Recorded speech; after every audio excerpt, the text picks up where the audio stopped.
Hello sweet friends, welcome back to my channel. I'm Rachel and this is Rock City Cookies. A few weeks ago I posted a video that I made for April Fool's Day that included a breakfast display of fried eggs, toast, and bacon. Today I wanted to take the time to explain in detail how I made the toast sugar cookie. If you haven't seen the fried egg cookie tutorial, I'll link it up here. Stay tuned for the remaining tutorials of the other designs in the set in the coming weeks. To begin, you will need to cut out your toast from your sugar cookie dough. I used a toast cookie cutter that I'll be sure to link down in the description box below. Or you can go to Google, find some clip art that you would like, and scale it to the size that you need. After you have baked your cookie, it is time to paint the edges of your toast. Toast has a darker edge than the rest of the cookie. So if you want to have a realistic toast sugar cookie, it's important to darken the edge to keep that realistic look. I chose to paint the edge of my cookie using dark brown gel and high proof alcohol. Now, I said in the fried egg video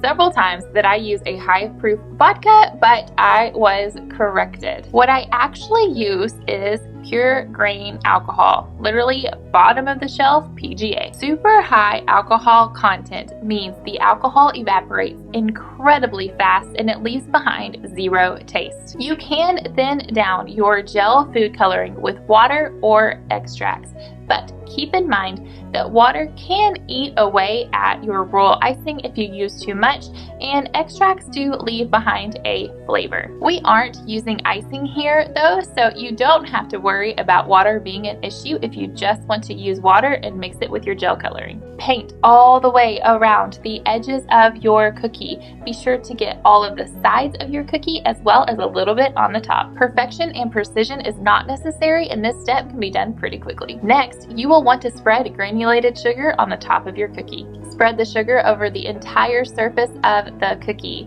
and in some places I did place a heavier concentration of sugar than in others. My favorite part is here. You are going to want to use a kitchen butane torch. I purchased mine on Amazon and I'll be sure to link it down below. Torch the entire surface area of the cookie, and where you place more sugar, make sure you torch those areas longer so that they get nice and brown. Honestly, the torched cookie actually tasted really good. I was a little worried about taste because this cookie has very little royal icing on it, but I thought it was pretty yummy. When you're torching your cookie, make sure you torch the edges of the cookie as well, just to make sure it all blends together. The torched sugar actually cools very quickly, so you can immediately move on to the next step. I actually think that the cookie itself is quite realistic without the butter spread, but I do think that the butter adds just a little something extra. Pipe some butter colored royal icing directly onto the cookie. You're going to want to make sure it's a thick consistency. This consistency is actually straight out of my KitchenAid mixer. This makes it super easy for me because I don't have to thicken it or thin it. I can just take it straight out of the mixer and color it. I personally love to use my palette knives for this.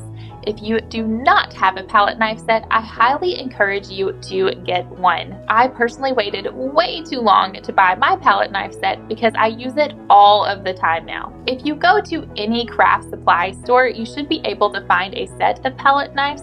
However, I got mine on Amazon and I'll be sure to link those down below. If I'm being really honest with you guys, I really wish I would have stopped at just the butter spread on this cookie.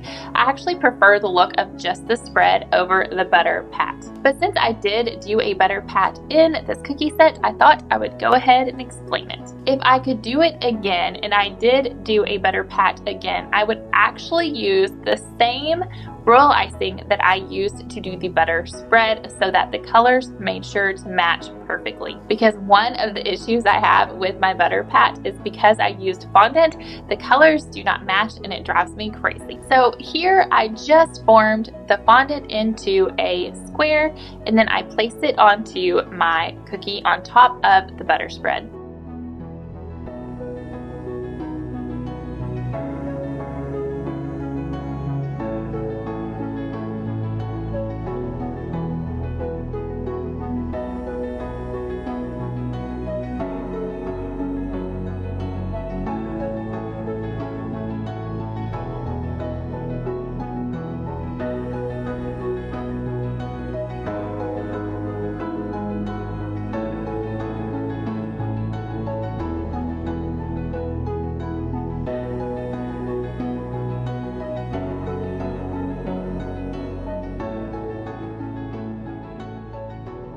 I knew I wanted the butter pat to look a little bit melted, so I decided to torch the fondant as well. Hindsight is 20/20, and as I was torching it, what I should have done was use some sort of tool and press down in the center of the butter to make it look more melted.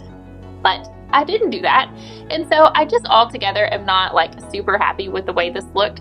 So learn from my mistake. If you do choose to use a butter pat in the middle of your toast, do it differently than I did. But that's it, my friends, a realistic toast sugar cookie.